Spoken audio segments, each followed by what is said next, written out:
And we are live. Dillian Whyte knocked out by Alexander Povetkin. It wasn't the result that many expected, but it's not a shock at the same time. This was an incredible punch from Alexander Povetkin that stops Dillian Whyte dead in his tracks.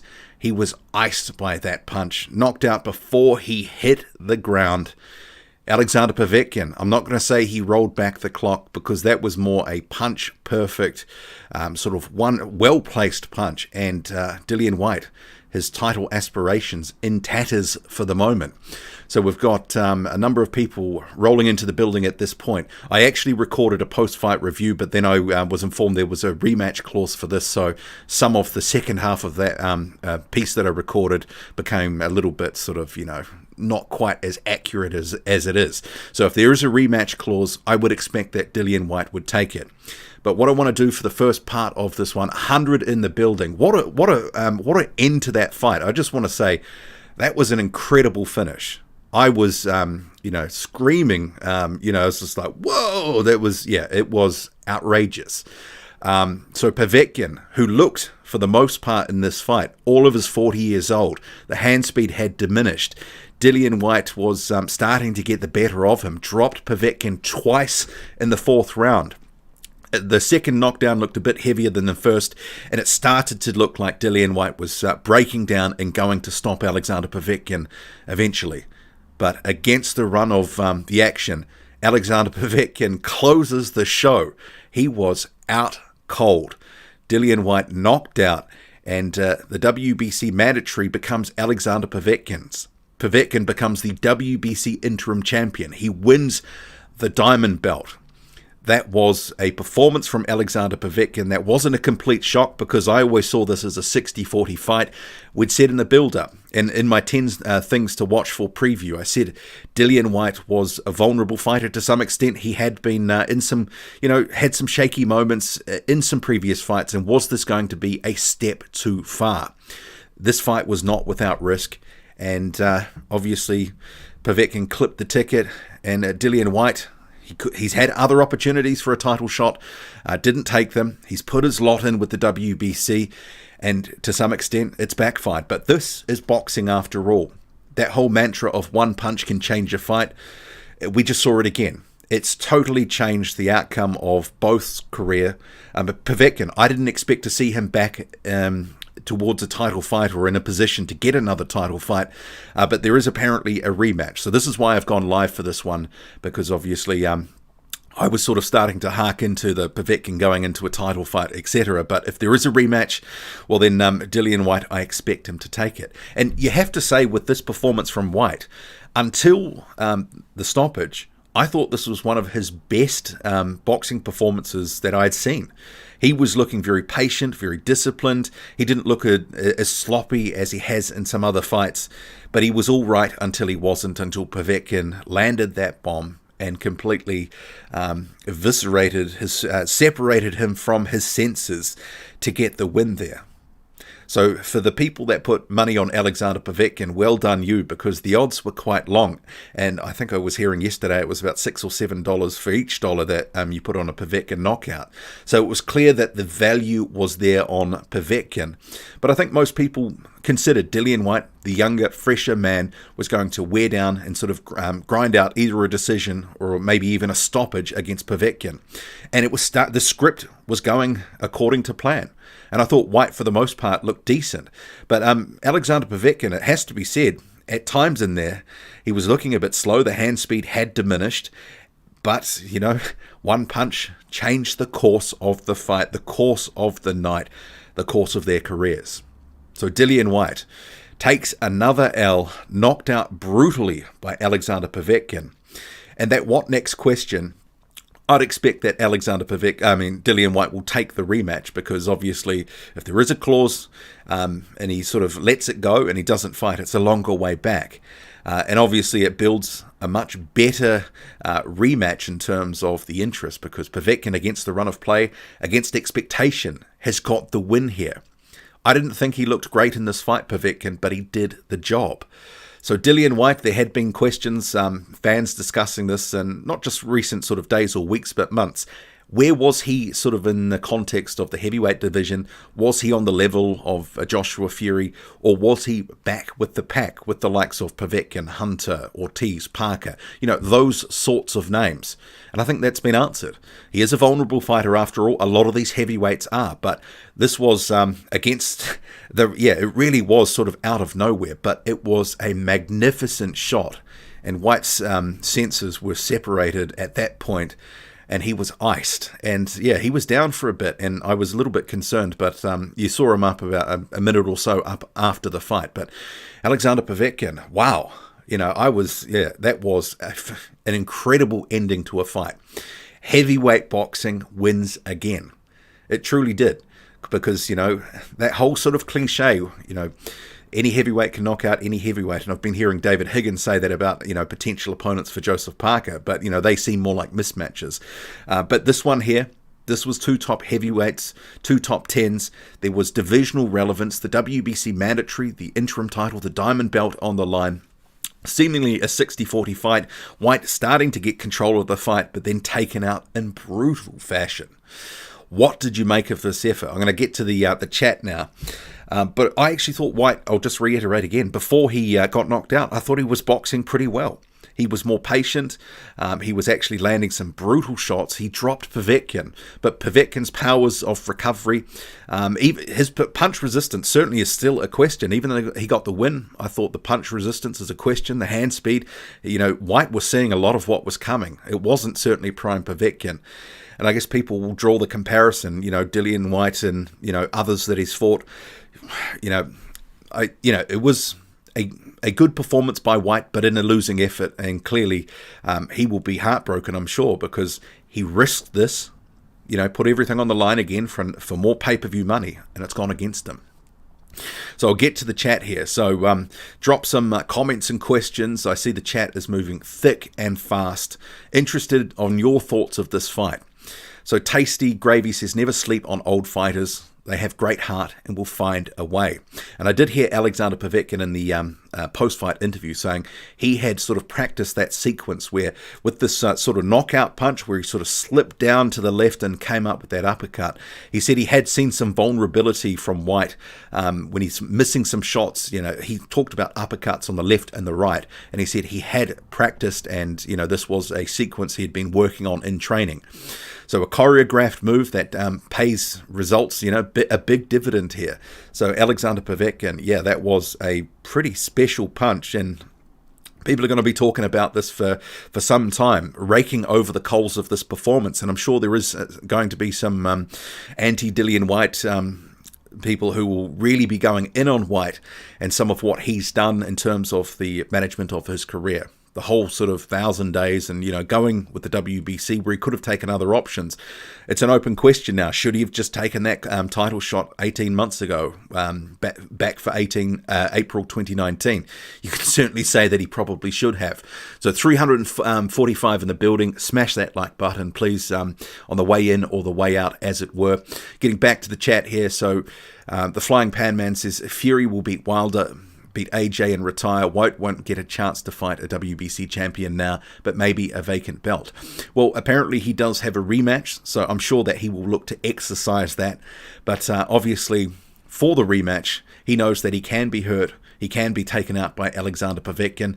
What sort of adjustments does he need to make? Because he is a guy through his career, he has been dropped and hurt a number of times by a number of fighters, and Povetkin still got that one-punch power. He didn't look great in spots tonight, Povetkin, but he still got that pop. There was actually, I think it was in the second round, where there was a left hook, I think it was from Povetkin, where momentarily I thought that Dillian Whyte was stunned, but then obviously he sort of just continued on with his game plan and didn't sort of have any ill effect. Buzzy says, Lucas Brown rematch, no thank you. Don Hearn says, Billy Nelson called it by an uppercut knockout by Povetkin. Well, he was on the money with that one. I'm sure there's some people who've made some good coin off this one. The odds were pretty long for a Povetkin knockout. But he closed the show in style. John says, Eddie is happy but says he is gutted for Whyte. He should be a politician. Well, I guess Eddie Hearn's could also be quite happy for this because he can see a lucrative rematch. So apparently there is a rematch clause. So I expect Whyte will take it. So John Trowson says, holy S, I just won 66-1. So I take it you must have had the round as well. SC says Povetkin looks slow but focused. If Whyte can't beat a faded Povetkin, just give up on Fury or AJ. Well, Whyte's got a lot to prove now. If he really thinks or believes he's at the level for a title shot against those guys, he's got to get through Povetkin again. But apparently there is a rematch clause, so he will have the opportunity. I see Daniel Raising says, told you so, Mr. Tibbs. I'm sure Mark Tibbs and changing trainers, that will be an issue people will be discussing as we sort of dissect this fight. I'm sure Mark Tibbs, in some way, he'll be sad for Whyte because obviously they had a good bond and a good relationship, and they were unbeaten in 11 fights, I think it was.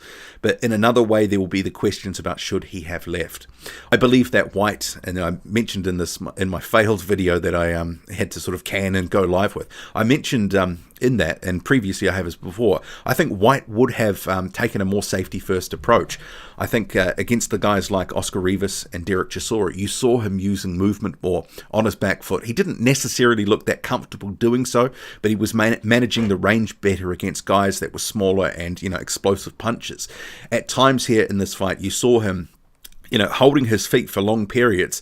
And Povetkin, as someone just mentioned, he might have been slow, but he was focused and he was looking to get his certain punches away. He wasn't having a lot of success in spots, but he was managing to land some good jabs. There was some good body work. And at times I thought, especially through the early part of this fight, it was a bit of a mirror. They were sort of answering each other with the different punches. But those two knockdowns in the fourth round, you certainly got a sense that Whyte was starting to take over, and I sort of thought that from round 3 we're starting to land more punches, more variety. The body shots were really starting to go in. He was snapping Povetkin's head back with some punches. He was actually looking pretty decent. He was boxing well for the most part and patient, picking his shots and his spots, but ultimately it counted for naught. Ended in a moment. Alexander Povetkin, that was a pretty magic punch. So Scott 70 there with a super chat. Thank you very much for that. He says, drop a super chat if you won big on Povetkin. So I'd be interested to know, Scott, what did you make of Povetkin there? There was a lot of talk this week, and we spoke about it in the live stream from the other night and some other videos, my preview videos, that Povetkin, because there was a lot of people just counting him out. But in fight week, there seemed to be a bit of from fans, is Povetkin being criminally underrated here? His chances being written off, and actually how much is he in this fight? There was a lot of optimism that I could see, especially from the live stream and other comment sections, that Povetkin was just more than a live dog, that he was really in this fight, but that wasn't reflected by the odds that the bookies were giving. But yeah, I always saw this as a bit of a 60-40 fight. I said that I thought Whyte should win, younger, fresher man, but Povetkin, he can win, he can hurt Whyte. And I wouldn't be shocked if he won. I wasn't shocked that he won this fight. I thought that if he could, like others have done, manage to hurt Whyte, was he going to be able to take him out? And that's been the question before. Guys like Rivas, Parker, Chisora as well, they have hurt Whyte in spots. Even Helenius buzzed him quite badly in their fight. But Whyte has shown good powers of recovery before, but didn't get the chance in this one because Povetkin absolutely iced him. Jeez, that was some punch. So I'm getting back to the chat now.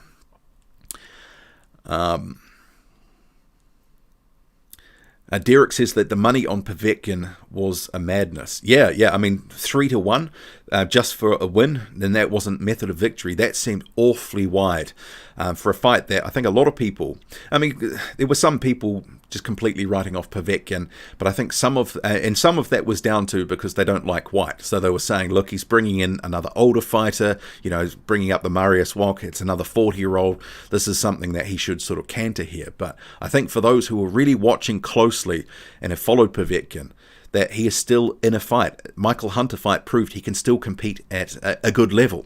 Certainly a shadow of his former self, but still got the power, still got the pop, and that was a brutal knockout that he delivered. So Slide Tendencies with the super chat there saying the bookies are loaded. I think there would have been Yeah, I mean, I'm not sure. I don't really sort of follow in terms of the betting stakes too much because I don't really sports bet. But I wonder how much that this hurt them, because some of those odds were extremely wide. I actually watched a video yesterday from Dwyer that was breaking some of this down, and he was very bullish on the Povetkin knockout. And usually if Dwyer goes for something, people will pick against it because often he can be wrong. But yeah, that was, I don't want to say a shock result. It wasn't necessarily expected, but certainly Alexander Povetkin delivered. He had the goods for this one. So drop some questions and other comments here, and we'll get to it. I'll just take a sip of water. So Unbiased Heavyweight Ranking. So he runs a Facebook page under that same name. So he says, unbelievable. And his reaction of, oh my God, that was sort of, once that punch landed, it was, it was a stunning result for Povetkin. So McSkillet says, do you think Povetkin will wait for Fury, assuming he either gets past Whyte again or the rematch doesn't happen? Well, I guess in terms of timing, because with what's been going on and sort of Anthony Joshua having mandatories and other bits and pieces, and Fury was going to be fighting Wilder before he could fight his mandatory. That whole date of February 2021, which was White's order date to have his mandatory by, sort of goes west now. And in terms of timing, you can almost count Povetkin and Whyte a rematch, and then obviously the Fury Wilder fight. The timing's going to line up better for a potential undisputed at some point, because Fury only had the one fight after Wilder that he was going to have to do. Joshua, a couple of fights. So it kind of seemed timings wouldn't line up. But I think Povetkin, if he beats Whyte again, he probably 6 months after that gets a shot at Fury, potentially. We'll have to see what happens. And I think Fury, on the strength of that performance, I mean, seeing what Povetkin looked like, and he's going to be probably another year older by the time he would face a Tyson Fury if Povetkin can beat Whyte again. And this is the thing, I mean, anyone shouldn't be writing off Dillian Whyte in a rematch, because we saw in that fight he was able to control stretches of it, started to dominate in that fourth round. He got 2 knockdowns. I mean, we can't forget, Povetkin sort of out of nowhere landed that punch at a time in the fight where he looked like he was starting to get dominated, starting to fade, but delivered the goods. So, I mean, if it ends up happening, Povetkin, if he can beat Whyte again, which is, that is obviously no guarantee. I think people will probably rate a second fight maybe closer to 50-50 after the strength of this performance. But it's heavyweight boxing, so Dillian Whyte could return, make some adjustments, obviously tighten up on some defense, and he could potentially stop Alexander Povetkin. Povetkin another 6 months, say, if he fights Whyte at the end of this year, which seemingly I could see something like this for December potentially. I wouldn't be surprised if Dillian Whyte won. And then obviously he would be reclaiming the WBC interim, the WBC mandatory, and I guess they'll continue to have the diamond belt on the line for whatever it was worth. I thought that was weird that they put it on the line here anyway. Scott70 says, Whyte turning down the title fight will probably be born out to be the worst career decision in the history of heavyweight boxing. Well, if he can't get past Povetkin in the rematch, it certainly, I think, wouldn't have aged well. As it is, I mean, you could say he should have taken that. He gambled. He kept taking risks in decent fights. Fights he was expected to win. But ultimately, this one has backfired. And I covered it as a specific section in my preview, my major preview video, 10 Things to Watch For. Was this going to be the fight where, he pushed it a bit too far? Because I think some people have been writing off Povetkin completely, like he's some sort of joke. I actually, there was a stream I watched recently where someone said his career was overrated, but I think they must have started watching boxing yesterday, because Povetkin's got one of the deepest resumes, and he is a dangerous fighter, and he's proved that again. I didn't necessarily see a knockout coming for him, but he proved he could still land that knockout punch. So True says he hasn't laughed so hard in years. He says it's priceless. Redmond says Povetkin is a fighter fading fast, still has the power, but his reflexes and hand speed are in decline. Yeah, certainly I saw that. The hand speed, I was sort of shocked in the first couple of rounds, and Whyte, quite, naturally, was taking it pretty cagey to begin with, and I was sort of thinking, he must be warming up to this whole maximum violence thing, but he was seeing a lot of those punches coming, I didn't think that there was a lot of mystery in what Povetkin was doing, and Whyte seemed to be handling it for the most part in those early rounds. And this is why I think he grew in confidence to start holding his feet a bit more, because in that first round he certainly was using movement a bit more and just sort of trying to stay out of the way and get a read on Alexander Povetkin. And I think they, in the corner after that first round, certainly saw Povetkin, the hand speed wasn't really where it's been before. So Monster Cody says, no Tibbs or his brother Dean, something going on behind the scenes. How do you mean? Mark Tibbs was fired by Dillian Whyte about a month, 6 weeks ago. So Xavier Millett was in his corner for this, and this will be a talking point. People are going to say, look, should he have stayed with Mark Tibbs? And it's natural to ask that question, but perhaps that relationship had just run its course. I actually, as I said at the start of the video, the live stream, I thought this was one of the better boxing efforts from Whyte. He looked pretty patient, composed. The jab was good. The body work was really good. I mean, Povetkin, if you saw the side of his body, was really starting to, welt up there. A lot of redness. And Whyte was systematically starting to break him down. Got the 2 knockdowns. We can't forget Povetkin had to get off the canvas to get this win. A stunning knockout against Dillian Whyte. So just get back to the top of the chat. It's moving pretty quickly. So 513 people in the building at this point. So please do so. Leave a like if you can, if you like the live stream. Leave a comment, question. What did you make of this? I mean, yeah, immediately after that punch, I was, sort of screamed out because it was an incredible punch. It really was. It against the run of action, and I was almost shaking. It was one of those moments, you really, the heavyweight division won, the fans won. It was a fight with some good action, unexpected result, and it makes you feel good about the sport. Not necessarily for Dillian Whyte, commiserations to him, but I'm talking about these sorts of fights, these sorts of results. They're great for the sport.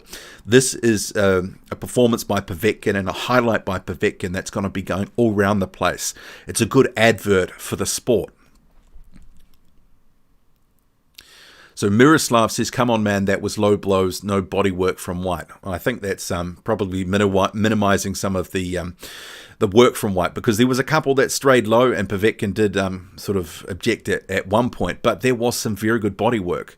I mean, if you're saying that Whyte was going low, then Povetkin must have been going low too, because they were throwing similar sort of shots, similar sort of regions. Like I was saying, it was a mirror in some of those early rounds. They would respond with good jabs, snapping each other's head back, good body work.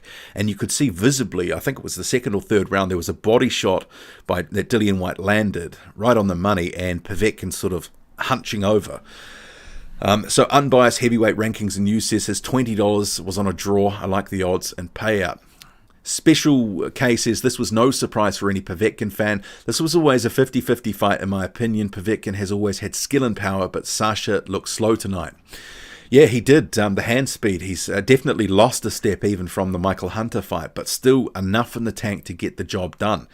The old mantra, one punch can change the course of the fight. Yeah, and as King of the Ring says, this was an insane KO. It really was. JJ says, Boxing Squid, how did you score the first 3 rounds? I gave Povetkin the first round and Dillian Whyte the next couple. But, I think, was it round 2? That was pretty even. But round 3, Dillian Whyte started to turn things up a bit, and obviously got 2 knockdowns in that 4th round. So that was clearly his one too. Mike Barnes says, Povetkin is always dangerous, and he did prove that. Bernard asking the question, will Whyte have a rematch clause? Yes. So he does have a rematch clause. So this has been confirmed. And this is part of the reason I'm doing the live stream, because I was talking about the what next and ruminating about what could happen. And then I discovered he's got a rematch. So Povetkin in his post-fight interview. So I went back and watched that. And he said he'll have to leave things up to his promoter, Andrei Ryabinski and Eddie Hearn. But he's just willing to do whatever they end up deciding. So I would expect Dillian Whyte, if there is the rematch clause, which apparently there is, that he'll take it. The rematch is going to be quite anticipated after this first result. It'll be built as a redemption for Whyte. And clearly he was giving Alexander Povetkin a voluntary because he's got that WBC interim title. he was able to put a rematch clause in there. So, as it were with these interim titles and all this sort of, malarkey, I think there would be, if this had been a mandatory, as it were, and I've seen some people asking these questions, but if this was a voluntary shot for the WBC interim title, and obviously the WBC mandatory. So Dominic says his jaw hit the floor and upset a comeback, and at 40, madness. That sums it up well. So I just saw someone say Parker deserves a rematch. At some point, if Dillian Whyte loses again, I could actually see that Parker rematch coming back into to clear view. Dillian Whyte has, even if he loses a second time to Povetkin, if they have the rematch, I mean, I guess there is the option that maybe Dillian Whyte will say that he doesn't want to have the rematch, that he needs to take some time, but I wouldn't expect that. I expect he will take the rematch, and I wouldn't count him out. I think some people will just sort of write Whyte off and say he was a hype job and yada, yada, yada, but he's a good fighter with a good resume, some good wins, like Alexander Povetkin. I could totally see the result going the other way in the second fight, if and when they have it. So Ash says, easy now, Boxing Squared. Listen, everybody, Dill took a L tonight, but I still think he'll beat AJ in a rematch, but got to learn how to avoid them uppercuts. I'm not sure why you're saying easy, Boxing Squared, because I just said I think Dillian Whyte can beat Alexander Povetkin in a rematch. I mean, I think there's going to be some Dillian Whyte fans in mourning at the moment, because there's been the 1,000-day brigade that, the question is now, did Dillian Whyte take this too lightly? Did he overlook Alexander Povetkin? I mean, you can certainly ask that question. But, I actually, as I said, and for people who think I'm hating on Dillian Whyte, no, I'm not. He put up a good performance tonight, one of the better boxing efforts that I've seen him in. Clearly, he was starting to take over the fight, dropped Povetkin twice, but against the run of the action was absolutely iced. That was a brutal knockout. And I'll just reiterate again, if they have a rematch, I can see Dillian Whyte winning it. I think Povetkin at 40, he's looking faded. The hand speed, he looked slow tonight. Dillian Whyte wasn't having too many troubles in those early rounds seeing what was coming, because Povetkin, it was pretty telegraphed at times. But he showed, he still got pop, that one-punch power. And it was a brutal, brutal knockout. So sometimes Whitty says Whyte has to reclaim his position straight away, or he's wasting his career. Whyte needs to force the fight. He was trying to counterpunch a better boxer instead of using his size and youth. Yeah, I think Whyte has to take this immediately, and if he doesn't, then obviously, it's a longer way back. So no doubt, having him being the A-side for this fight, he will have a rematch which he'll take, and I could see him winning that rematch. If Povetkin continues to decline, because I think we saw decline from Povetkin tonight, and I hope people aren't going to sort of say that was the best version of Alexander Povetkin, because that's a joke sort of comment to make. He was clearly looking faded even from his performance against Michael Hunter. He looked slower, looked a bit plodding at times. He's not the Povetkin that he once was, but as I said in my preview videos, live streams recently, he's still dangerous. Was this going to be a risk too far for Dillian Whyte? And it was. And people will sort of rake over the coals and dissect this performance and ask the question, should he have stayed with the same trainer, Mark Tibbs? I think the game plan would have been different. I think he would have been on his bike a bit more as he was in the Rivas and Chisora fights. So, you can certainly question the strategy potentially, because he was holding his feet more from about round 2, round 3. So Miroslav says Chisora helped Povetkin. He was in his camp. Think about that. Well, he didn't really have much time with him, so he wasn't able to travel to Russia. It was only when he was getting to the UK that they were going to link up, and I don't actually know if that ended up happening. So Xavier, the boxing nerd, says 0 days since his last L. James says it was funny how Povetkin was coming over with his right hand being highly telegraphed, yet knocked Whyte out with a slick uppercut out of nowhere. A move that he said in the post-fight review, in the interview that he did with Sky, that he had practiced, that he'd seen something that when Dillian Whyte is throwing uppercuts either on the left and right hand side, that he was open to a left uppercut. And this was something he practiced and trained for. So it was a choreographed move, delivered to perfection. So Kalasawalan says, vicious man Povetkin. Yeah, war Povetkin. Walls says, does Hunter stock go up after today? Well, I think it probably stays where it was. I mean, this was against the, it's heavyweight boxing. These results can happen. It was against the run of the action. Povetkin was starting to, look like he was fading. Dillian Whyte was starting to take the fight over, dropped him twice in that fourth round. That first knockdown wasn't necessarily that heavy. But I think there's going to be a lot of people going, man, Dillian Whyte, does he regret his career choices? He's risked, another sort of top 10 opponent fight, ahead of what would have been a title shot, which was a guaranteed title shot, and he's come a cropper. God of War says Povetkin has faded is the running gag since 2015. Maybe not 2015, but I think certainly there was the Christian Hammer fight, which was at the end of 2016, December 2016, where I certainly thought he's starting to slow down. And since then, even the Joshua fight, that wasn't, I don't think, peak Povetkin or anything close to it. But since then, we've seen gradual and noticeable decline. DNTV says he's gutted for Whyte, and I'm sure there will be, because a lot of Dillian Whyte fans would have been hoping that this wasn't going to be a banana skin, because obviously he's thrown his lot in with the WBC. He was obviously talking about Tyson Fury, and that's that question, did he overlook this opponent, this fight? Certainly, I mean, you can make an argument each way, but he had a 6-month training camp. He was in some of the best, if not the best career of his shape of his career.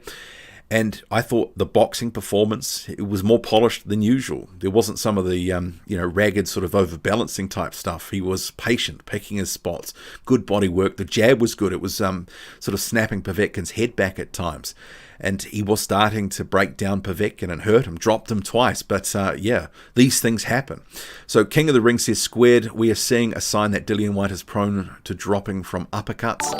Well, I think just in general, Dillian Whyte has been hurt before. So we said ahead of this fight, there is the potential for him to be hurt by Povetkin. He's been hurt by Rivas. He was hurt by Parker, Helenius. Chisora hurt him too. So, I mean, but these were all good fights. And sometimes these things happen. He got, knocked out by a brilliant punch.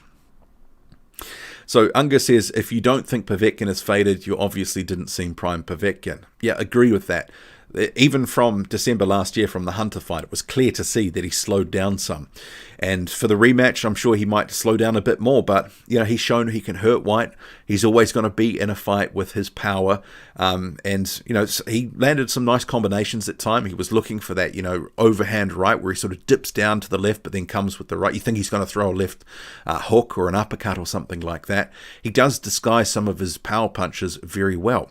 But Povetkin and Whyte, they first couple of rounds, they look pretty even. God of War says, Bernard says, credit to Povetkin's corner, clearly studied Whyte. That was a tactical fight and Povetkin won. I wonder what Tibbs is thinking.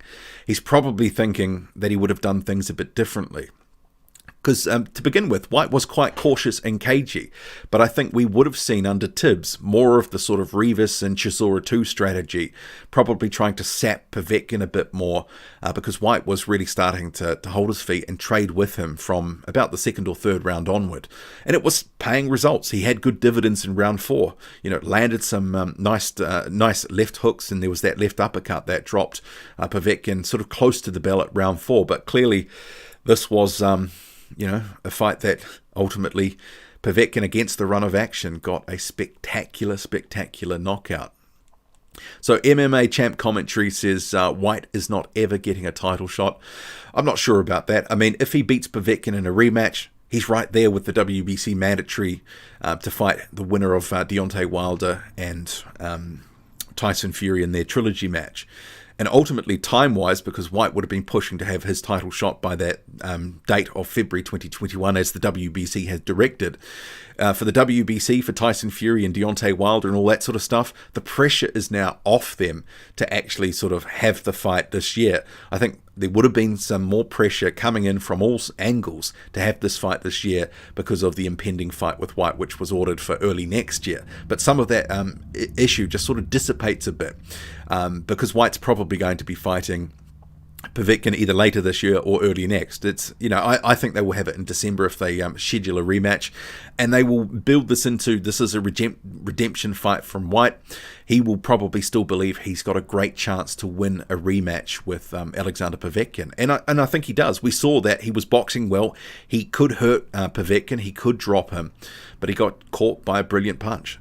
I don't think people can sort of write off Whyte and say that he's trash or anything like that, because clearly he's not. He's a good fighter with a very good resume, but so too is Povetkin. Maybe Whyte underestimated him. Maybe he looked past him a bit. In the lead up to this fight, especially over the lockdown, he was doing a lot of talking about a lot of issues that weren't named Alexander Povetkin. I think maybe we'll see Whyte humbled to some sort of extent, that he is going to maybe just dial back on some of the rhetoric. Wasn't quite maximum violence tonight, wasn't quite the performance that he thought he was going to deliver or the result that he was going to get. But he is still in a fight, in a rematch, probably going to be favoured again by a lot of fans to get past Povetkin. But Povetkin has showed he can turn Whyte's lights out. So there's a lot of intrigue for me for a rematch, because Povetkin showed he's still, on the decline, faded, but he's still dangerous at the same time. And it's that same equation again, but he could even decline further, because by the time, if they have a rematch in 6 months' time, he's no longer 40, he's 41. And if we've seen a level of decline just from the Hunter fight, he will continue to sort of slide downhill. Whether he can try to arrest that development, it remains to be seen. And someone just saying he's 41 in a month and just iced a genuine top 5 fighter. Yeah, it shows how dangerous he is. But that heavyweight boxing won. So, at risk of repeating myself, this sort of result is fantastic for the sport. That sort of highlight, that's going to go viral. That's going to be one that's, going to get people interested, certainly in a rematch. And I know that Dillian Whyte has to sort of go back to the drawing board here. Him with his new team of Xavier Miller. People will be asking questions about the combination. Should he have stuck with Tibbs? What should they do different in a rematch? I mean, I could see a bit more of a back foot sort of strategy as probably Tibbs would have implemented in a rematch. I mean, one of the things that I think most people expected Whyte to do was try to tire Povetkin out before taking him out. And he was on his way to doing that, but he got caught. Maybe he needed to just be a bit more cautious for a couple more rounds before really starting to go to work. But clearly he felt comfortable with what he was doing, and especially off the back of those 2 knockdowns, probably quite confident that it was only going one way and that he was going to be the winner. Obviously, it didn't happen.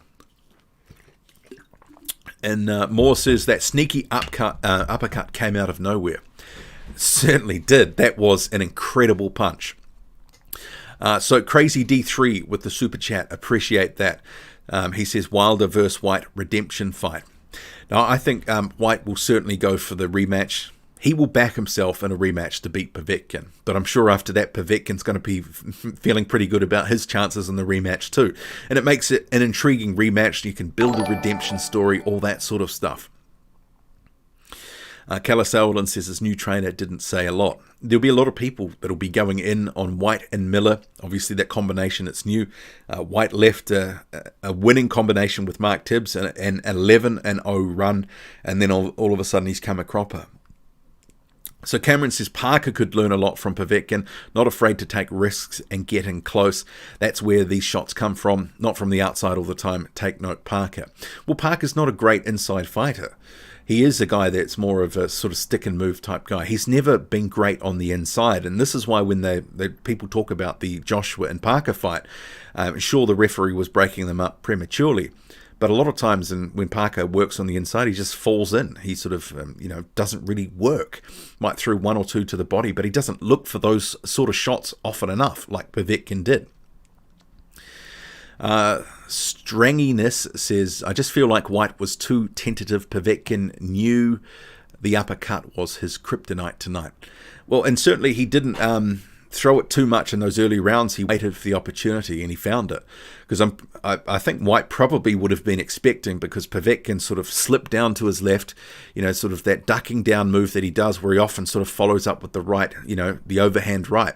But he didn't come through with a left hook. It was that left uppercut. So, from that sort of position that he throws, that sort of position that he gets into where he ducks down to his left, he's able to throw some decent, punches. He's able to disguise it until that last second about what's coming. And Whyte didn't see it coming.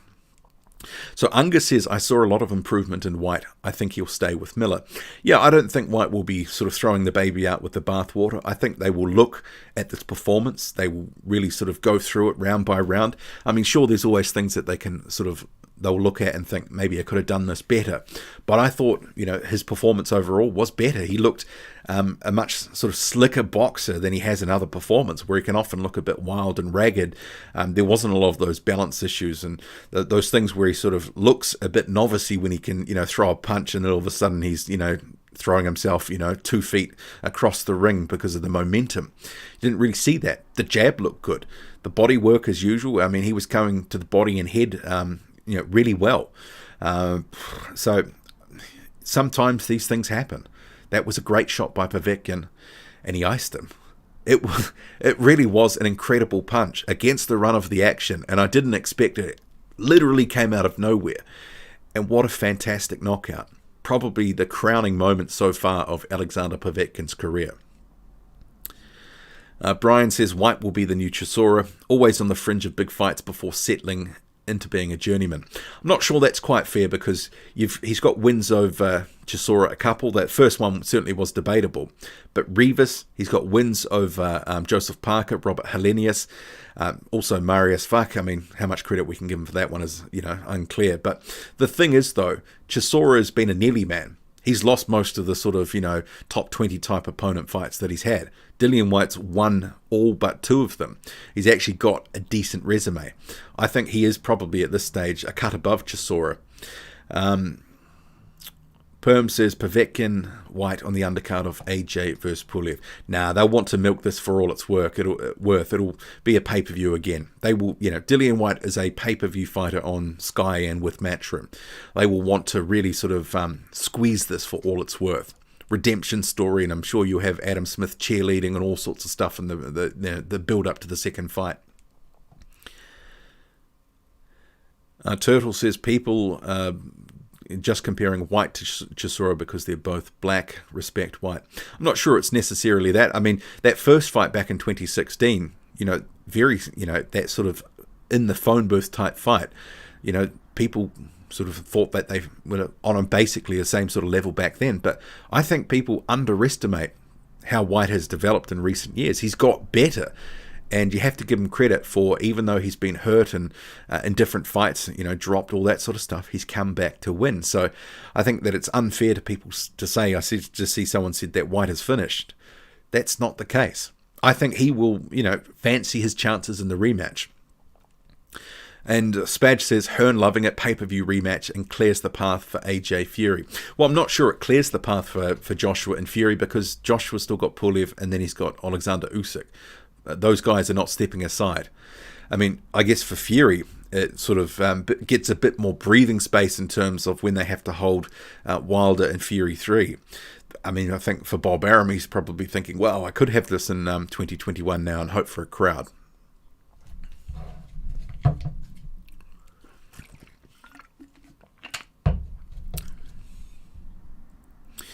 JD says, you do have to treat Povetkin like a hot potato to beat him. That's an interesting take.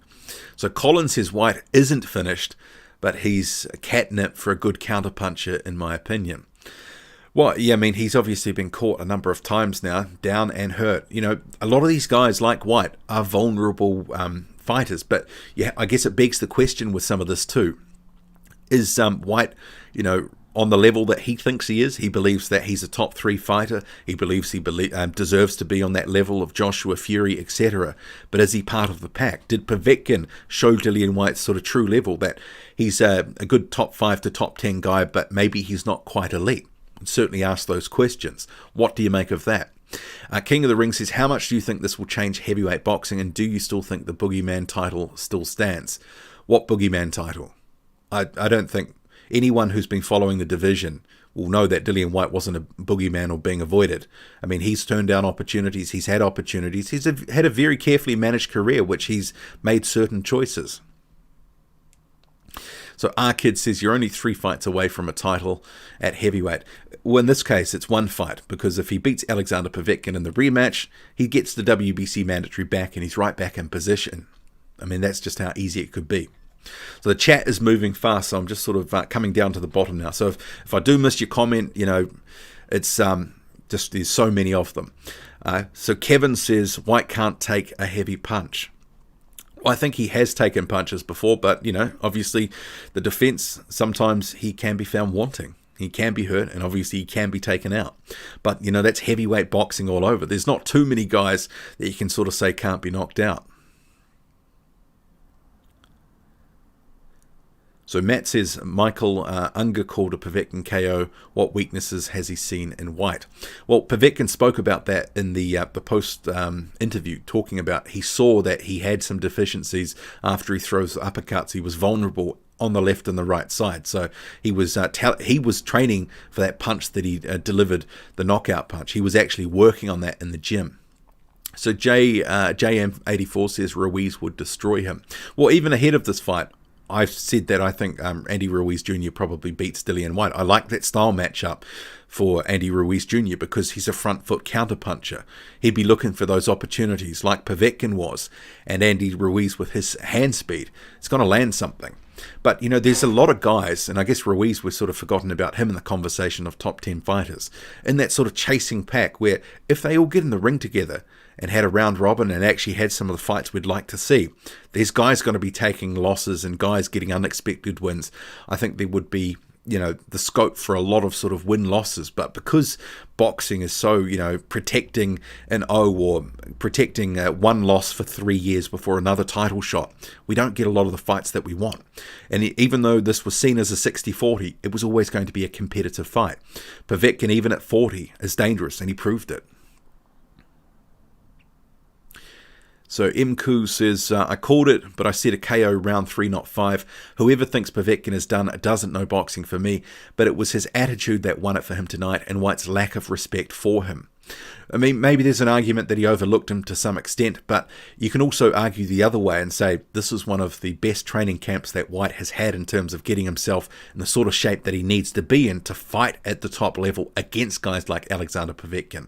And I thought his boxing performance overall was pretty good. It was good until it wasn't. Word of the day says Whyte takes too much punishment. Well, I don't think he took too much punishment in this fight, but certainly that final punch was punishment enough. Dunny Boy says, if I got beat by Andy Ruiz Jr., I'd hop off a bridge eating Snickers. Well, I think that sort of plays down the sort of skill that Andy Ruiz Jr. has. And clearly, he beat Anthony Joshua, so he's got something about him.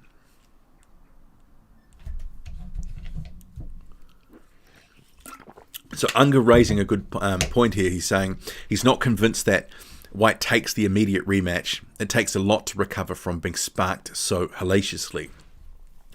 That's a good point. I think Whyte's pride would see him take it. That would just be my first inclination that I think he would. But, we'll have to see on this. Because he will realise that if he doesn't take it, the way back to a title shot is certainly a bit more circuitous and longer. Robert says he needed to use his jab more like he did against Rivas. He looked a little bit too tentative. He should use the jab a lot more and it would make it easier. Well, certainly when he was using the jab, it was a good punch for him. Eddie says Lovejoy is the boogeyman of the division. I'll let others weigh in on that one. So Stranginess says Ruiz might be lazy when it comes to training, but he's far more experienced and technical than Whyte. On that note, how do you think Povetkin Ruiz would go? Well, I'd be picking Andy Ruiz to win that one too. I think he's shown and demonstrated a very good chin, and he'd end up catching up with Povetkin at some point. I think he probably stops him. But, some of these fights, we need to see them to actually see the result. It's all just speculation. Let's hope that some of these promotional silos that are formed in the heavyweight division don't actually... okay, so someone is saying that Whyte has already appeared in an interview asking Eddie for the rematch. Check Matchroom's channel. Yeah, well, that's part of the reason I'm doing the live stream. Someone told me that there is a rematch, and I, on the strength of that, believe that Whyte will take it. So I ditched my, because I'd recorded a 10-minute video, was starting to edit it, and decided, well, I'll go live. So yeah, I was certainly a bit more G'd up for the start of that recording that I did, because that was like in the minute or so after the knockout. That was a sensational punch. It was a great, that finish was spectacular. It's really hard to sort of describe that, but it's good for the sport. I mean, the whole mantra of anyone can knock anyone out at heavyweight, that all heavyweights are dangerous, it was proven again. Sometimes we get a bit sort of, with these cliches, it's not going to happen, that sort of stuff. And there was a lot of people hating on Povetkin in the last recent couple of months that this fight wasn't going to be a good fight, that it was going to be just a quick run out for Dillian Whyte, that he'd have no trouble. I always saw this as a risk for Whyte. In my preview video, the 10 things to watch for, I said, was this going to be the fight where he just pushes it too far? That it was, there was risk in this fight, and that if Povetkin won, I wouldn't be shocked. So purple helmeted yogurt slinger says Whyte probably lost all his teeth after that shot. So Mku says, brother, Whyte prepared well, good camp, but he disrespected Povetkin as a fellow boxer, ignored his handshakes and touch glove gestures, thought he wasn't worthy. Well, he found out different.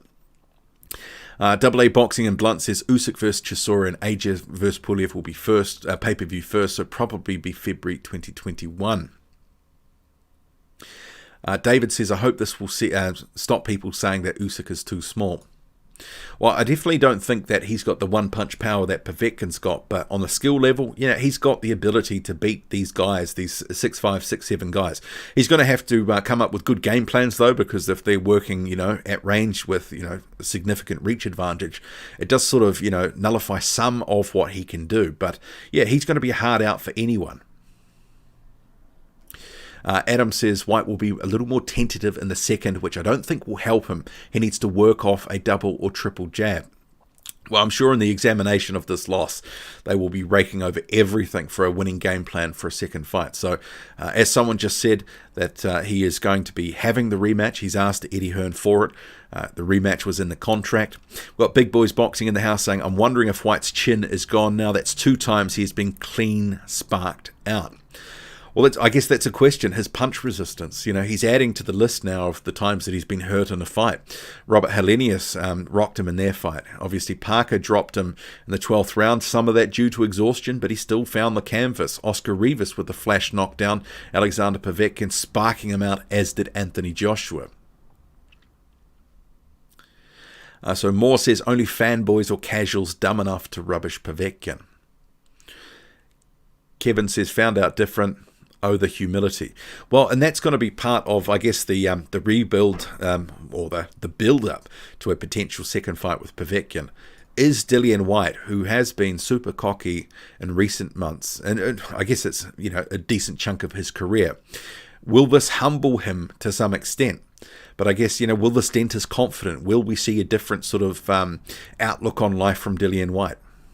So King of the Ring says, Squared, what are your thoughts on Babic versus Winters? Well, I did a post-fight review, so that is up on the channel. So yeah, Babic delivers on what he said he would do. Purple says, this is why the heavyweight division is the best. Well, these sorts of results, it's great for the division. It is, that sort of highlight reel knockout. This is why people fall in love with the sport, fall in love with the heavyweight division. You think it's going to go one way, the outcome is decided before the fight, but then one punch changes it all. James says, why did Whyte ignore Povetkin's respectful touches? I thought Whyte was pretty respectful. Well, maybe it was just part of that whole maximum violence thing. I mean, some opponents before Dillian Whyte has done similar type things that ignored handshakes, all that sort of stuff. But maybe that's just part of his build-up process. I mean, I wouldn't read too much into that. At the end of the day, what happens in the ring is what counts. So yeah, that was the result. A little unexpected, not shocking. I'm sure that there's going to be some Dillian Whyte fans who are in mourning now, but this was not a shocking result. Colin says, personally, he felt Whyte was too heavy at 18 stone. He gasses late on. Thought he'd use camp to trim down to 17.5 approximately, though he doesn't have great movement. Well, I actually thought Whyte was going to come in a little bit lighter. I think he might have actually suffered from the same thing that Joshua did a few years ago ahead of that Takam fight, because he looked trimmer a week out or so from the weigh-in than at the weigh-in. So he must have sort of been just stocking up, fluid, good food, eating, having good energy, and put on a few pounds late in sort of fight week. We've seen it before with other fighters. I think that probably did stack on a few extra pounds, but overall, I thought his conditioning, the way he looked, and clearly he'd put the effort in camp, I don't think we can fault the training camp in terms of the way that they whipped him into shape. They clearly did a good job, and Whyte did put the effort in. It wasn't for lack of trying or preparation that he lost this fight. It was just a brilliant punch he didn't see coming, and Povetkin delivers a spectacular knockout. That was just off the hook, vicious. Salty Sally says Whyte was winning rather easily till he wasn't. Yeah, I mean, and against the run of action, because Whyte was starting to take over the fight from about round 3. He started to, dominate a bit more. Got those 2 knockdowns in the second round. One of them was that first one seemed more like a flash knockdown. The second one a bit heavier, and it looked like it was going all one way. And this is why the heavyweight division is so fun, so great. You can't sort of say it's going to happen. I mean, we see it from time to time. Remember Andy Ruiz Jr. and Anthony Joshua. Not many people saw that happening, and I'm sure there were some people that made some money off that fight, and people who've made some good money off this fight. Povetkin was extremely long odds, 3-1 to win. I always thought it was quite wide, but the Povetkin by way of knockout was about 6 or 7 to 1. So there's been some good money that's been made off this fight. So Scott70 says he may need to do another glove swap to get his confidence back. Okay. Salty Sally says, oh, okay, we just covered that one. Just the chat's moving quite quickly. Almost 500 in the building, so appreciate you joining this live stream wherever you are, morning, noon, or night. We'll go for another 5 or 10 minutes, so if you've got any questions or final thoughts you want to drop, throw them in there. I'm trying to keep up with as many comments as I can, but it's whipping in here. But yeah, this was an unexpected result, not a shocking result. Povetkin didn't look great in spots in the fight. His hand speed clearly has diminished.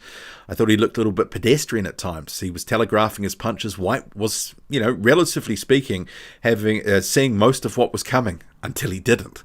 And that was the thing. He was boxing well until he wasn't, because he was separated from his senses by a planned punch by Povetkin, what he said in a post-fight interview, that he'd been working on that, and it was the money punch. The money punch. So Razor Sleek says Ruiz and Parker have some of the best chins in the division. MQ says AJ picks up on it right after says Whyte should learn and should shake opponents' hands. Respect your opponent. That's what I say. So Colin says he got 6-1 on Povetkin by KO TKO. Good money. I know that there are some people who've made a lot of money off this Povetkin win. So Adam, reiterating what someone else had said earlier, that Whyte has indicated he wants the rematch that is up on the Matchroom Boxing YouTube channel page. Stranginess says he found it super ironic that Joshua questioned Whyte's killer instinct and that he gets his man out of there, given the exact same thing happened in the first Andy Ruiz fight to him at Boxing Squared. Well, boxing is full of all sorts of ironies, contradictions, and all sorts. Some of what Joshua will be saying in respect of Whyte, no matter what had happened, he would only talk him up to a certain extent. There's still a rivalry that's probably likely to be settled at some point. But I guess it begs the question, now that Whyte's been knocked out a second time, does that decrease people's appetite to eventually see a rematch between Whyte and Joshua? Just wondering. Robert says, good show. I thought Whyte was going to win. I always enjoyed listening to your videos. Well, thank you for stopping by again. Jam says Parker would beat Povetkin on points in a boring fight. Yeah, I mean, I think if you've got good skills, good movement, a good chin, and you've got a decent work rate, and Parker's work rate sometimes a little questionable in the mid-rounds, but I think there's a number of guys, the style matchup, especially at Povetkin at 40, that fancy the chances of beating him. I mean, Povetkin certainly did look faded tonight, even from the Hunter fight, but, it's boxing. These things happen. One punch can change it all, and it certainly did in this one. So Razor Slick says, Whyte has complex issues and should respect people more. Well, he might be a bit humbled by this result. So Greb says that Whyte's chin is gone now. Well, we will only see in forthcoming fights. G-Man says Whyte switched off for a split second, never saw that punch coming and got completely switched off by a super uppercut. Povetkin has an excellent KO highlight reel. Crowning moment of his career. Mr. Zaz says he got 7-1 by KO. Good odds for you. Adam says, great live post-fight squared. On to the next. War Alvarez to stop Smith Jr. Yeah, I'll be watching that one. But there's probably a couple of fights I've got to catch up on, because if you haven't heard the news, Kevin Johnson just beat Joan Pablo Hernandez, who came back from a 6-year absence out of the ring. So got to try catch that one. So that was unexpected. War Kevin Johnson. As we saw, War Alan Babbage, dismantled Shaundale Winters, took his soul, absolutely took his soul.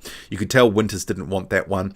This was a different case for this main event. It was a good main event, seen largely by a lot of people as a 60-40 type fight, but Povetkin was, not just a puncher's chance, he was a live underdog, and he showed, even though he's declining, he's not as good as he once was, and that was evident, but he can still land that money punch.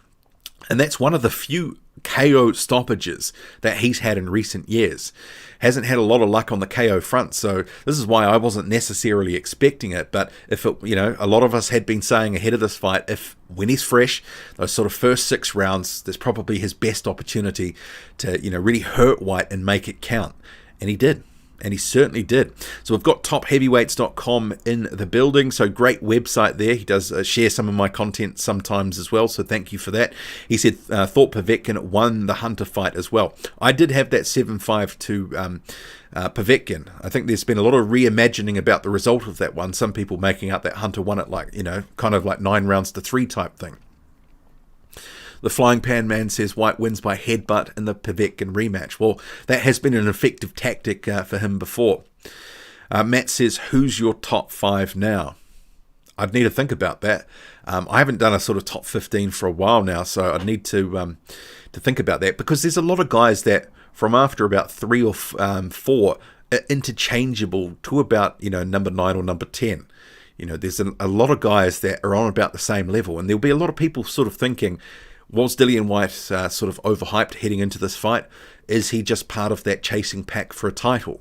Because I think there's a lot of guys like Povetkin, you've got Luis Ortiz, Andy Ruiz, Joseph Parker, others, Michael Hunter, that are sort of in that sort of next group, that they're all mostly sort of on a similar type level, but the styles, the matchups obviously sometimes dictate how some of those fights would be predicted to turn out. But as we saw in this one, Dillian Whyte out of nowhere, taken out. Darren says Dillian will get smashed up by Tyson Fury. Watching that. You have We Are Here. Povetkin's last KO was against David Price 2 years ago. And that was an expected one too. But yeah, he didn't look like necessarily he was going to KO Hunter or Hughie Fury. Celtic67 says apparently Fury is ducking Whyte. Yeah, I mean, that narrative doesn't make sense. But, it's more about, and this is heavyweight boxing all over, timing. Because we know Fury's got a third fight with Wilder. Maybe we didn't need to see a third fight, but there is a third fight. And so this is part of the reason I don't see Undisputed happening anytime soon, because Joshua's got 2 opponents lined up that are mandatory challenges. We're probably, going to be, if an Undisputed fight has to happen, minimum the second half of next year at the earliest. Luke says, is Lovejoy top 5? Top 5 what? Not top 5 in the division. I hope you're trolling me there, surely. Macy says Whyte's chin is no better than AJ's. Certainly he's flung some mud towards Joshua before, so, I mean, yeah. There will be people, certain fans who are fans of certain fighters who will be dining out on this. And given Whyte's chat, the way, that he is pretty disrespectful to a lot of other fighters. Could be, other fighters, their fans will be going in on Whyte. I'm sure this will be humbling to an extent for Dillian Whyte. But, he will have to pick himself up, regroup, and aim for the rematch. And I wouldn't be shocked if Dillian Whyte won. I mean, we saw, his talent in this fight. He was boxing well. He was starting to take over. He dropped Povetkin in the 4th round twice. We can't forget that Dillian Whyte is actually a good fighter. He is, a definite, shot to win that second fight. He will back himself, I'm sure. He will probably write this off as that was, a punch I didn't see coming, and it was just one of those things. And this happens sometimes in the sport, and this is why the sport is so unpredictable sometimes. You think you know what's going to happen, and then it can turn on its head, and this is why people love heavyweight boxing. And those brutal, vicious KO highlight reels, sort of knockouts like this one. This is going to be doing the rounds for some time. So Danny Boy says the sport is mafia. Clean it up and create a league standard opponent point system. I think there's all these aspirations for the sport, but who runs that? This is the thing. Who runs that? Anything's open to corruption in boxing. We've seen that over the past 100 years or so. So topheavyweights.com says Povetkin number 4 in the world. And I'm sure there will be some Deontay Wilder fans rejoicing as well, especially after Whyte was ranked higher in the Ring Magazine rankings than Wilder. I'm sure they will be saying that Povetkin, that Whyte is a hype job. And I just think people just need to keep things in perspective. This is boxing. These things happen. This result doesn't mean that Dillian Whyte's a bad fighter. It doesn't mean that he can't come again. He will be looking for redemption, and he will have a very good shot of winning a rematch with a fading Alexander Povetkin. Povetkin, didn't look great at times tonight, but he got the job done, and that's all that matters for this fight. But he can't live off that. He will have to regroup, reset, and this is both of these guys for the rematch. And the rematch will be more highly anticipated because of the outcome of this fight. So ironically, Dillian Whyte could make a lot more money than he was probably expecting because of this. So, yeah. And word of the day says you can't clean dirt. That is a very good way to put it, because boxing is just dirty all over. As sometimes people describe it, it is the red light district. Anything, does, go in the sport pretty much. The sanctioning bodies are a law unto themselves. They provide an environment for promoters to act in all sorts of ways that don't serve us as the fans and sometimes the fighters. So Will Stokes saying, just can't believe it after being treated so unfairly by the WBC and going through so much abuse from the boxing community with the PED nonsense. Confident Whyte will bring it home in the rematch. Well, this is a fight, I'm sure there's going to be a lot of reaction from, Whyte's fans about this loss, that, it will be a bitter pill to swallow given other things that have gone on. But this fight was always a risk. He took it on. He wanted to get good pay-per-view money ahead of a title shot. He could have sat and not had a fight, but that probably wouldn't have served his interest in terms of activity ahead of a title fight. But he's got a rematch, so he can regroup, regather, and he will be in the second fight. As we saw, he was in this fight. He was starting to dominate Alexander Povetkin, and it looked like it was going to end with a Whyte win until it didn't. So someone is saying, still waiting for the B sample. Do you mean for Whyte's B sample from that UCAD thing, or are you meaning from this fight? So I know that there is a misconception out there that there was no drug testing for this fight. But there was, and there was Alexander Povetkin on his Instagram was posting that there were, testing results in a couple of months before the lead up to this fight. So I think it's unfair for people to say there was no testing for this fight. Was it less than usual? I don't know. UCAD doesn't disclose some of these things, but there was definitely VADA results that Alexander Povetkin was publishing, on his Instagram. Because I'm sure there will be some people that, as a result of this, because they didn't see it coming, that are going to be looking at Povetkin sort of with the stank eye saying, what's he on? So, it's hard to accuse someone of this sort of stuff without actually any evidence. So, I'm not going to be jumping into that sort of debate. So Ronald says, respect to the boxing channel. St. Nicholas says, is it an immediate rematch? That's a good question. We don't know all the details, but there is a rematch. Dillian Whyte has said to Matchroom, to Eddie Hearn, he wants to take it. Marky Mark says, really looking forward to the rematch. Gutted for Whyte, but I reckon he can bounce back from this. Needs to train and prepare for that uppercut. Yeah, they will go back to the drawing board, and if there is an immediate rematch, they'll look to remedy the things that they've identified that haven't worked well. And I'm sure they'll be dissecting this for a while. But as I sort of said at the start of the stream, Dillian Whyte was looking good until he didn't. I thought this was an improved boxing effort from him. The jab was looking good when he used it. There was good body work, and clearly he was starting to dominate the fight and start to take over. I think most of us were probably thinking Povetkin's starting to look a little bit shaky and Whyte is starting to take over. It might only be a matter of time. And then out of nowhere, spectacular knockout. I can't stress that enough. It was a fantastic punch. Povetkin, I don't want to say rolled back the clock, because he's always got that sort of, ability to land, brilliant combinations and brilliant punches. And this was a punch he said he trained for in training camp, having identified Whyte had a few weaknesses when he sort of throws from the left and the right with his own uppercuts. So he bent down to that left. It looked like he might come over with the right, but then straight up with that left uppercut. Brutal, brutal punch. Whyte absolutely separated from his senses. This was, not a shock. I said, Povetkin was more than a live dog. He had a chance in this fight, but it was a 60-40 type fight. Wasn't expected to win, but it's not shocking that he did. But fantastic finish. That was absolutely brutal, ruthless, highlight reel material. I enjoyed that immensely. And not because Whyte lost. I just love seeing, brilliant action, brilliant knockouts. And if Whyte had knocked out Povetkin spectacularly, I would have been saying the same thing. What a punch. So, Matt says Whyte kept ducking down. Povetkin had to try the uppercut, otherwise he would have lost. Certainly felt like it was, starting to go one way, and that Whyte was on the road to victory. So I was thinking after round 4, are we going to see a bit of urgency from Povetkin and like a final stand? But he kept calm and composed. He picked his shots, and that final one certainly paid off, didn't it?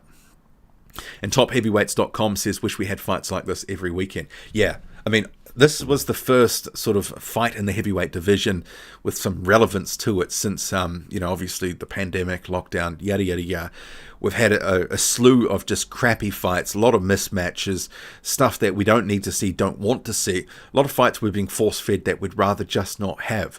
This was one where it was 2 top 10 fighters. I know that not everyone sort of saw this as going to be competitive or thought Povetkin had a chance, that it was just a Dillian Whyte run out for some pay-per-view money and sort of keep him busy. But it had divisional relevance, and a lot of these guys like Povetkin, good technically, good skills, and clearly he was able to deliver that punch that Whyte never saw coming. And the power is the last to go. He might be 40, and he'll be 41 in a month, and he'll probably be 41 when the rematch happens. He's on the decline, but he can still hit and hurt, any heavyweight fighter. We saw, moments of that in the Joshua fight too. But clearly, Povetkin, I'm not going to say that this is prime Povetkin because he didn't look great in spots tonight. Clearly, the hand speed is on the decline. Whyte was seeing most of what was coming until he didn't. So Adam says, my DAZN stream was so clear. If that's what we get, then when it launches, he's happy. So Farhan says, Whyte is a bum. He's saying that a couple of times. See, I think that's an overreactionary sort of statement. Dillian Whyte has proven that he's a good fighter. Someone was trying to say he's the new Chisora, but Dillian Whyte's got a lot of good wins on his resume compared to other heavyweights in the division. Alexander Povetkin is a top 10 heavyweight. It's not shocking that a top 10 heavyweight beats another top 10 heavyweight. It just wasn't the result that most were expecting. But it was a result that was possible, and it's not shocking. And I don't think we should be shocked by this. We should be impressed by the knockout, but not shocked by Alexander Povetkin winning. So Luke says, all the pyro and flames made Whyte sweat too much. We are here. Whyte needs a long layoff. That was a bad KO. Yeah, well, I guess that's a question, though. Yeah, if he says he wants to take the immediate rematch, and there's always, an argument either way. Could he take the rematch? Should he take the rematch? So, yeah, I mean, we've seen before, guys, the result, just ends up being the same the second time around. But then sometimes guys make adjustments. I mean, I think you can think Sergey Kovalev against Elidia Alvarez made adjustments. Anthony Joshua versus Andy Ruiz Jr. Maybe sometimes it wasn't the style of fight people would like to see. But, if they make adjustments and they get the win, ultimately that's the thing that matters for them, their career, their legacy. The win, the W, and the W column is the thing that matters after all. And I would expect a more Whyte to utilize movement a bit more in that the second fight, should it occur immediately next. But if he doesn't take the rematch, if ultimately he decides not to, it's certainly a longer path back to get to a title shot. Remembering if he takes the rematch, he can just get the WBC mandatory straight back, and then he's waiting to face the winner of Fury Wilder 3. I think for his career and his legacy, he's got to take this. I don't think he will want to bow out now. It was a brutal KO, but you could argue other guys who've been in similar positions have come back and win. Doesn't always happen, and we could see the same thing happen again. But remembering, Povetkin is fading on the vine at this point. So Luke says, do you want a burger boxing squared? I'm making some. I haven't had breakfast yet. We're just on 12 o'clock here in New Zealand. Admin says, do you think Whyte would have fared better with Mark Tibbs? Well, maybe not necessarily. Remembering this was a punch out of nowhere that ended it. But I think there would have been a different game plan. There's always the whole, what, coulda, shoulda, woulda, what would have happened under Tibbs.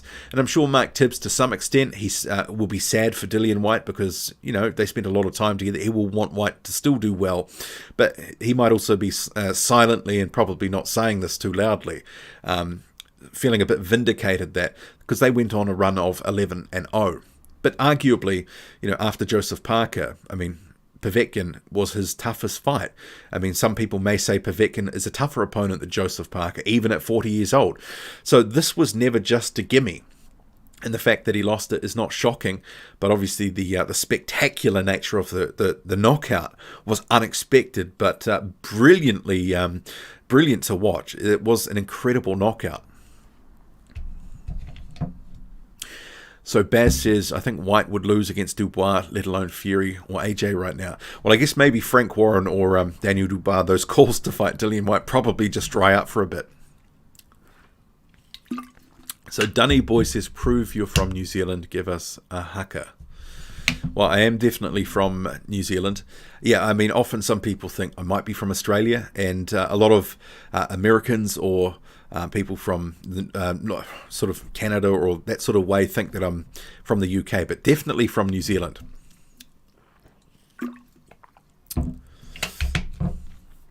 McSkillet says, do you see a rematch between Mike Hunter and Povetkin happening down the line? Seems weird to leave a fight as a draw. No, I don't. I think Povetkin, this was last chance saloon. We can't forget this. If he loses his next fight, I see Povetkin retiring. If he loses the rematch, I think he retires. He will just keep trying to ride this into the ground. He will go for as long as he keeps winning.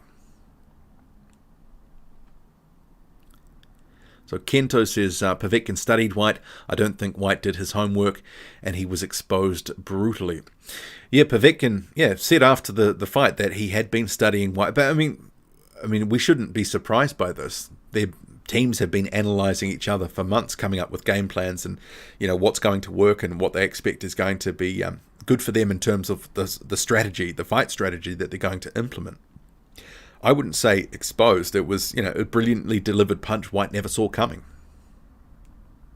So Word of the Day says he thought I was from the UK. I am from Canada.